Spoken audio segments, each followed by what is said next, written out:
Today on Locked On Red Wings, Sebastian Cossa sent back down to the Griffins. Was it the right move? Also, previewing the game against the Philadelphia Flyers.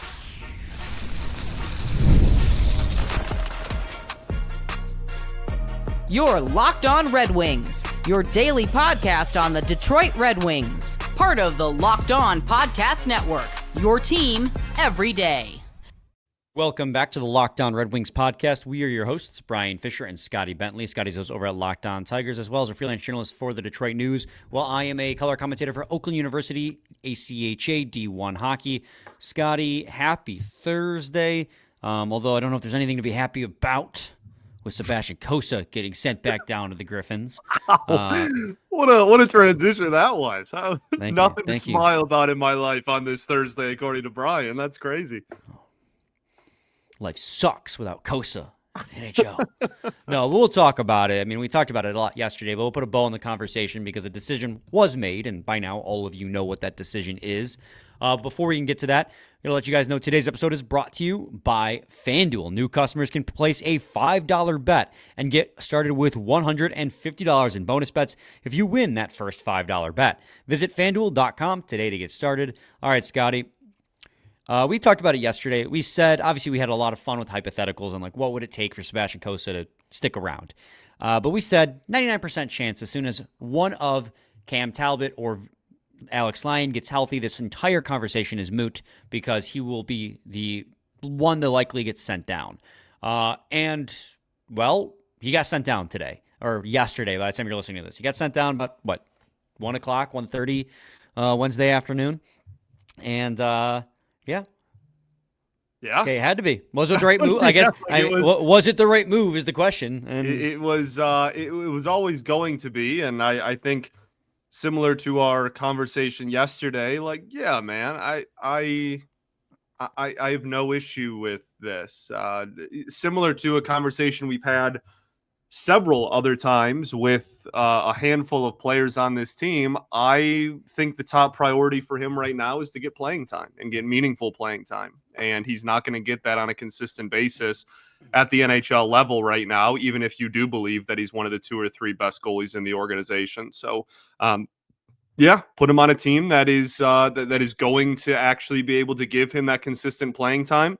As it stands right now, he's the 1-1, like, bar and away the number 1 goalie down in Grand Rapids. So he should get a ton of playing time, and We'll see what happens the rest of the season. As we talked about yesterday, I think there's a pretty decent argument that if the Wings are in sell mode at the deadline, that one of those goalies probably doesn't make it through and he's back up in, February, March, whenever a trade ends up happening. So I think that is kind of the roundup. Like this was always going to happen. I don't have an issue with it, and I'm hoping that he can continue his development down there.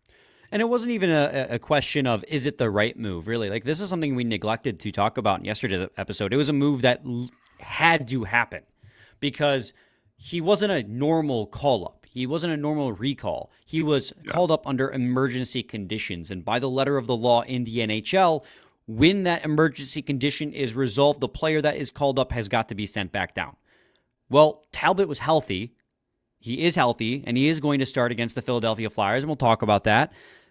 So he had to be sent back down. Now, of course, that means like, you could then waive another goalie and then call him back up tomorrow. But they're not going to do that because, like you said, he is going to get consistent playing time as the number 1 goalie in Grand Rapids with the occasional start by Jack Campbell, who's trying to get his feet under him again as a professional goaltender.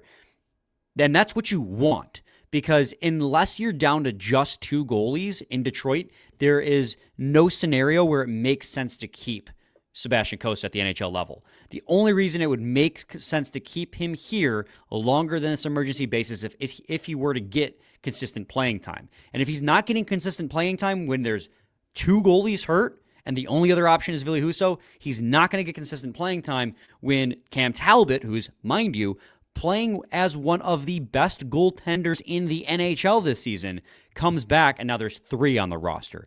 And some people may say, well, they should have just waived Ville Husso. They're not going to do that because if you waive Ville Husso and you have Cam Talbot, you're still not getting Sebastian Cossa consistent playing time if you have Cam Talbot on your roster.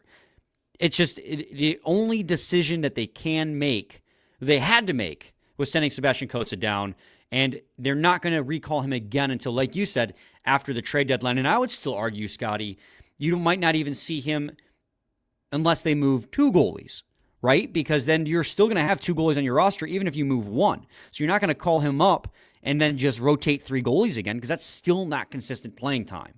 So the only situation he gets consistent playing time with this team this year is if you're down to 2 goalies and you're post-trade deadline. Like you need a second goalie, I should say. Yeah.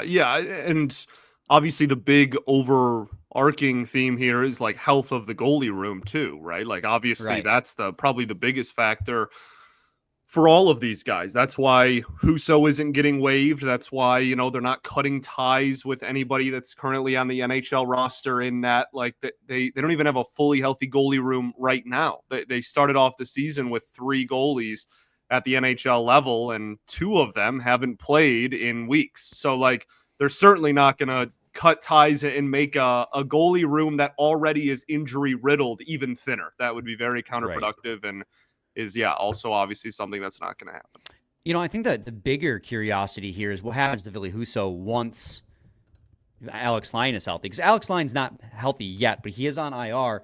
Once he comes back, what do you do? Like, do you still keep him and rotate 3 goalies? You did that a lot last year, so you could hypothetically do it again. But you did send him down to the AHL for an extended period of time to start the season, to get his game right after the abysmal start he had in Pittsburgh. He has been playing better lately, save the game against Buffalo. But again, that wasn't all on him. Some of those goals against were just freaks, like 2 bad deflections. He got left hung out to dry in front of Tage Thompson.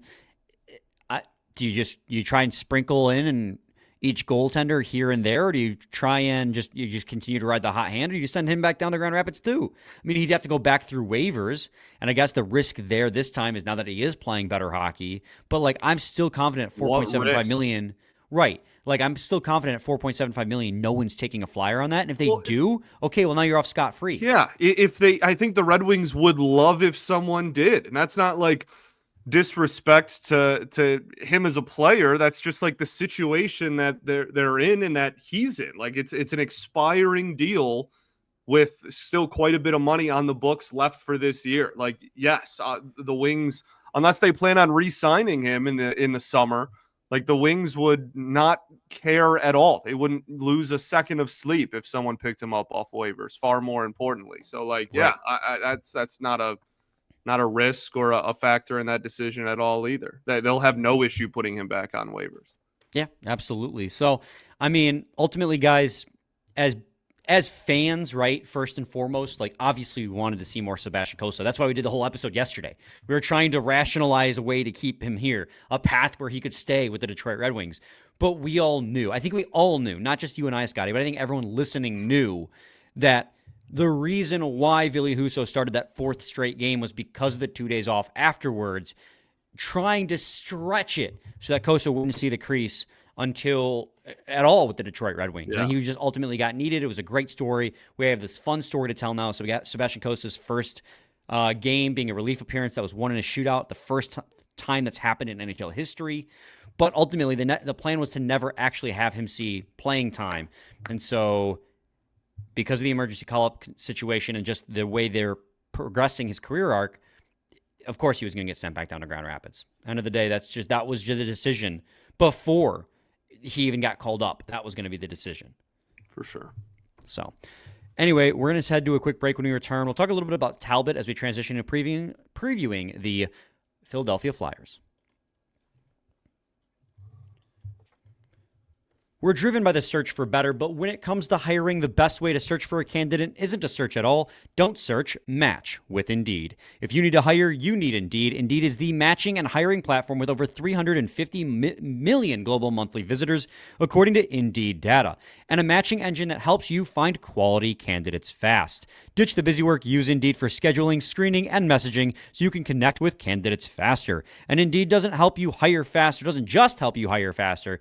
93% of employers employers agree Indeed delivers the highest quality candidates compared to other job sites, according to a recent Indeed survey. Leveraging over 140 million qualifications and preferences every day, Indeed's matching engine is constantly learning from your preferences, so the more you use Indeed, the better it gets. So join more than 3.5 million businesses worldwide that use Indeed to hire great talent fast. And listeners of this show will get a $75 sponsored job credit to get your job more visibility at Indeed.com. Just go to Indeed.com/lockedon right now and support our show by saying you heard about it here on this podcast. Indeed.com/lockedon. Terms and conditions apply. Need to hire? You need Indeed. Indeed you do. Just like you need to check out FanDuel and get ready to tackle NFL action this football season with America's #1 sportsbook. Because right now, new customers can bet $5 and get $150 in bonus bets if you win. The FanDuel Sportsbook app gives everything you need to place live bets on the NFL all in one place. So when you get a hunch in the middle of the game, you can check out the latest stats, view live play-by-play, and so much more on the same page where you place your bets. Just visit FanDuel.com to join today. You'll get started with $150 in bonus bets if you win your first $5 bet. That's FanDuel.com. Never waste a hunch and make every moment more with FanDuel, an official sportsbook partner of the NFL. Don't do it. Come on, dude. I saw hilarious. I could see your dumb little smirk forming in the little window we see down below the transition.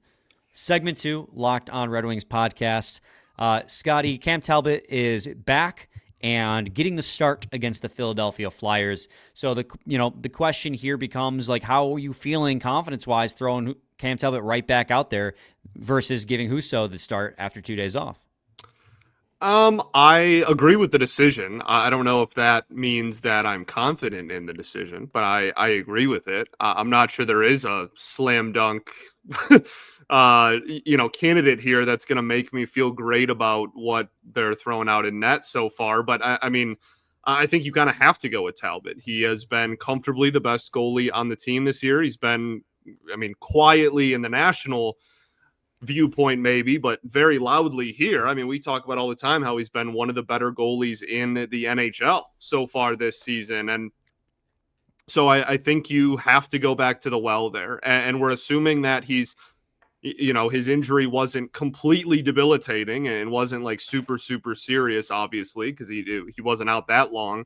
So hopefully he stayed sharp and stayed ready to go and has been practicing and whatnot. And yeah, I think that you kind of have to, like, it's either that or you activate him, have him be a backup, and I guess like wait even longer. Like, this is the shortest amount of time in between starts would be if you play him immediately. So I think that's what you have to do.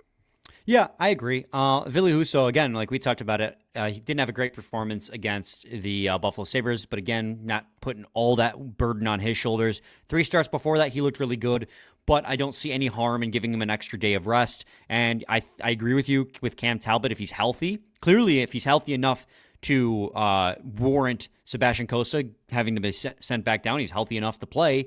I do know the last 2 starts he's made haven't been the greatest, an .857 and an .828 save percentage in 2 5-4 losses. That was back-to-back games against Vancouver and the New Jersey Devils. Before he got injured, I think he pulled himself in that game against the Vancouver Canucks. So he only had 2 goals against in that game, but still an .857 save percentage, 12 shots, 14 shots, 12 saves. So, yeah, I'm confident in Cam Talbot. Those 2 games aren't going to shake my faith. And the main reason being is those 2 games were bad, right? But yet he's still in the top 10 of goaltenders in most statistical categories. He's currently the 5th best goaltender in the league at goals saved above expected with 10.1 amongst goalies that have played at least 15 games, because he's played 15 games. So amongst goalies who have played as much hockey as he is 5th among them in goals saved above expected. When you do save percentage, he comes in at 6th in the league in save percentage in all situations amongst goalies who have played at least 800 minutes. 800 minutes comes out to be roughly 14, 15 games, because Natural Stat Trick Weird doesn't let you filter by games. It makes you filter by minutes. But he's got the 6th best save percentage in the league amongst goalies who have played the same amount of games, if not more than him. So, like, of the starters in the NHL, he's one of the best. So I think that helps kind of soften the blow of Cossa getting sent back down, as you know you're getting a guy who's playing out of his mind this season. And also, I think that it is kind of a no-brainer to go back to him in the crease when Ville Husso's coming off kind of a rough start, and he's, kind of shaky game-to-game basis anyways. I know he's given us a more solid stretch, but we've seen him now for, really 2.5 years, because he didn't play much last year, but, this is the third year of his contract. We know what he is. So I think it just makes perfect sense to go back to Cam Talbot. I think he gives you your best opportunity to win. Absolutely. I agree. Is there an update on Alex Lyon? They said that he's still a couple days away. So a couple days, by the end of the weekend, we could have 3 goalies again and have to make that decision about Husso. Or not. Or not. Your roster's at 22. He comes off IR, you're at 23. Fair enough. Carry 3. Yeah. They don't got to. I don't know. Carrying 3 goalies has worked out for them. So, well, it's also like that's not the reason they're struggling. That is nothing, honestly. Obviously, we had very strong reactions to that. I certainly had a very strong reaction to the 3 goalie decision at the start of the year. And granted, they haven't had 3 goalies in a while, but that hasn't been the issue, right? The reason that they're struggling and are losing a lot of games has really had nothing to do with the fact that at the start of the year they cycled 3 goalies. Yeah, their reasons why they're struggling are penalty kill, depth, just depth defense, depth offense, 5-on-5 possessions, less 5-on-5 pressure. Those are the reasons they're losing. Not goaltending, as hodgepodge as it's been, has been a strength for this team all season long. Hasn't been bad, really, man. It's crazy. Scotty, Philadelphia Flyers, where Red Wings are heading out to Philly to face the Flyers. And, I have not really checked in on the Flyers at all. I'm sorry, this is at LCA. The Flyers are coming to Detroit. I've not really checked in on the Flyers all season long, so this is my first look. It's not. You got it right the first time. It's in Philly. Oh, you're right. Okay. You know what it is I'm looking at the Flyers ESPN page, and it says versus Red Wings. And because I'm on the Flyers page, that means that's a home game, but my mind got it flipped around. Yeah. I was going to say, I'm looking at the thing that says location Wells Fargo Center, Philadelphia. I was like, that's crazy if that's in Detroit. That's where the Red Wings play now. That's their home right. So, the Flyers, they win a couple, they lose a couple. They don't really go on long stretches one way or the other, but they're 13, 12, and 4. They're 4th in the Metropolitan Division, and they got one hell of an exciting rookie. Yeah, no kidding. Well, and this was a team that had so much conversation surrounding it in the offseason, right? Danny Briere pretty publicly said, they were in a playoff spot at the deadline and sold because he was like, the plan is the plan. I don't care. And they're like, we were going to sell this year no matter what. And it doesn't matter that we're currently in the postseason, and they got the Tortorella bump and everything. And everybody was talking about the weird and weirdly good season that Philly was having. We projected them to be one of the worst teams in the league last year.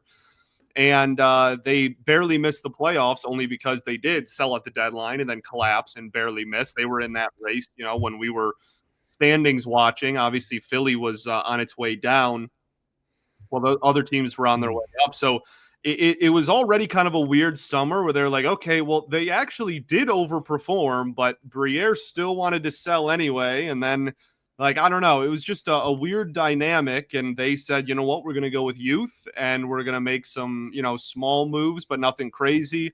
There was conversations around trading Konechny for sure. We talked about that over the summer.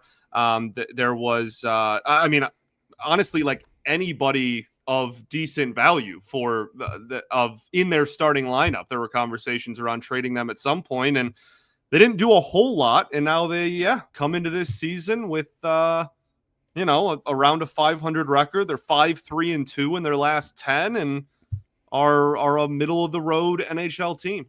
Yeah, they're going to push for a playoff spot this year. Matvei Michkov has been absolutely insane. Kind of an incredible. Yes.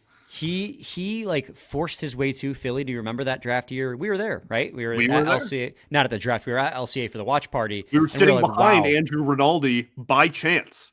Yeah, he literally sits down right in front of us, and you lean over. You go, "Is that Andrew?" And I go, "I think he does." Go, Andrew. He goes, "Oh, hey!"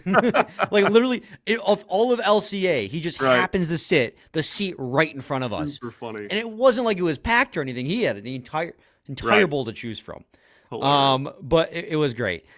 And Matvei Michkov kept falling. And we were like, is he going to fall to the Red Wings? And of course he didn't. He got taken, I think, 7th to the Philadelphia Flyers. Mm-hmm. And he came over this year and he's been lighting it up. 27 points in 27 games, 11 goals, 16 assists. He's on pace to win the Calder Trophy this season. Like, he's been incredible. And of course, leading the pack is Travis Konechny, 34 points in 29 games. He is a player that, Scotty, you and I were talking about a couple years ago of trading for, because it felt like the Flyers were trying to like blow it all up, and we were like talking about it. You know, he's young, he's under team control, he's very good. Would it benefit the Flyers to sell high on him? Because when are they going to be able to capitalize on his competitive window? Well, they doubled down. They signed him to a long contract, and he and Matvei Michkov, and you know what? I'm going to throw Travis Sanheim in there too. Yeah. Have been leading the way for the Philadelphia Flyers to being again a middle of the road team. They got 30 points so far. The top 3 in the Metropolitan are like powerhouses. So I don't think they're going to crack the divisional standings, but they're going to be in the conversation for the wild card all season long. Absolutely. I agree.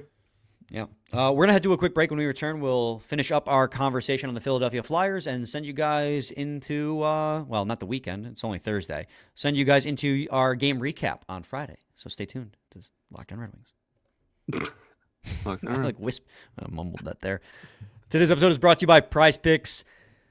If you love sports, you're going to love PrizePicks, the best place to turn your sports knowledge into real money. Whether it's in hockey, football, or any of your favorite sports, PrizePicks make it easy to get in on the action. Here's why you need to get started today. You can win up to 200 times your money on PrizePicks. Get $50 instantly when you play your first $5 lineup. No need to win. The $50 is guaranteed. PrizePicks also offers fun weekly promotions like Taco Tuesday, where you can get player projections with a discount up to 25%. This week on PrizePicks, I already told you about the Alex DeBrincat 5 shots. You know what? Let's go Moritz Seider, 2+ hits, right, Scotty? He had 2 booming hits against the Buffalo Sabres. I'm feeling like he's back. He never left, but I'm feeling like he's even more back. Download the app today and use code LOCKEDONNHL to get $50 instantly after you place your first $5 lineup. You'll get, that's right, $50 instantly. PrizePicks, run your game. NFL. That's the wrong one. Segment 3, Locked On Red Wings podcast. So you talked about it. They're a middle of the pack team, and they're a middle of the pack team, Scotty, in like every statistical category. Their worst statistical category as a team is Corsi for percentage, which is shot attempts. So every time they try to take a shot, whether it misses the net, is blocked, makes it to the net, is a shot attempt. They're 27th in the league in that category. And a lot of that is because they give up a large volume of shot attempts. They give up the 6th most amount of shot attempts in the league. But where you start seeing that shift a little bit, and I think there's a little bit of a similarity here between us and the Philadelphia Flyers, is it's the quantity or the quality of those. If you look at the expected goals against per game, the Flyers are doing much better, just a hair above or hair below the Detroit Red Wings, rather, at 57.41 expected goals against. That's 18th in the league. So the discrepancy is the quantity versus the quality. So they're giving up a lot of opportunities, but they're not giving up high danger opportunities nearly as much, as their expected goals for percentage at 5-on-5 is much better at 19th rather than 27th. Again, middle of the pack. And that's where they sit on a lot of these statistical categories, is middle of the pack. They're definitely led up high by Konechny, Michkov, and Sanheim. Goaltending and net, Scotty, this is where they really struggle. Yeah. They really struggle with goaltending, which has been an ongoing theme so far this season, right? We talked about it with the Colorado Avalanche, the Boston Bruins. You know, these are teams that normally have very good goaltending, but lately have struggled. In Colorado, we talked about, made the 2 goaltending changes. Samuel Urson has an .893 save percentage. Ivan Fedotov someone in the comments will correct me on that. And Oleski Kolosev at 888. And it's been a carousel. 13 games, 10 games, and 9 games respectively for the three of them. You haven't been able to settle on the guy in net. So their biggest issue is the quantity of shots given up and the quality of the goaltending in net. Yeah, and we talked about their blue line over the summer too. When did we do our crossover with Locked On Flyers? I don't remember. I don't even remember what I had for dinner yesterday. Okay, well, you should get that checked out. But I think that it's... what checked out?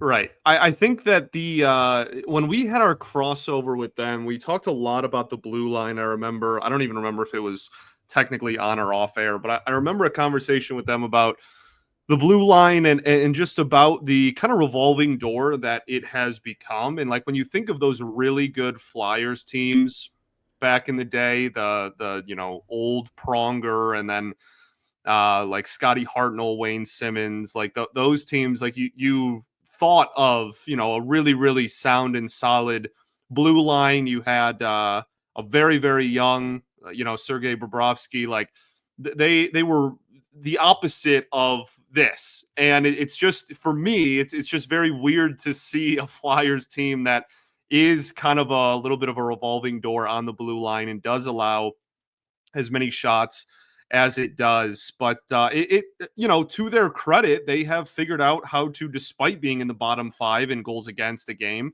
and in team save percentage, they are still above 500 as it stands right now and have more wins than losses. So I think that is something that, again, I mean, we talked about coaching with this team over the last year or so and how they obviously got a huge curveball, I guess we'll say, from what a lot of teams are used to in the coaching department. And I think that, this is a team that has no problem being physical, no problem kind of being a gross, disgusting hockey game and trying to walk out of there with a win. They certainly don't play for beauty points over there in Philly. Their special teams too is an area of concern. I was muted for a second. I was like, is that my computer? I can't hear him. No, I had to clear my throat and I forgot to unmute myself. I wouldn't call it an area of concern. Their power play is 25th in the league, so it's not great. Their penalty kill is middle of the pack, just like the rest of the team. Yeah. But if you're the Detroit Red Wings, like you're looking at this as an opportunity, it's like, okay, you're playing a team that obviously has 4 more points than you. Like this is a team you're chasing in the wild card, but it's not an unbeatable team with their goaltending, the amount of volume they give up, and your special teams, at least on the power play, is better than theirs. So you capitalize on your power play. You don't let them score. That's going to be the X factor for the Detroit Red Wings, and it's going to continue to be the X factor for the Detroit Red Wings all season long. Can they prevent a goal against on the penalty kill? They're 2 for 2 against the Buffalo Sabres, one of which being a huge one at the end of the game. They're not last in penalty kill in the league right now. Thank you, New York Islanders. And then just taking advantage of the poor goaltending performances that they've been getting. So, that's your path to success. Take advantage of their poor goaltending, which in part is going to be, again, capitalizing the power play and shutting down any power play opportunity they have because their power play is not that good. It's going to come down to special teams. 5-on-5 play is just as important, but I think this is a team at 5-on-5 that you can contend with. I agree. All right. Any final thoughts, Scotty? NFL. You're the worst. We ball, baby. We do ball. We'll be back with a new episode tomorrow, recapping the Philadelphia Flyers game, so stay tuned for that. Same time, same place. It's your team every day. Every day.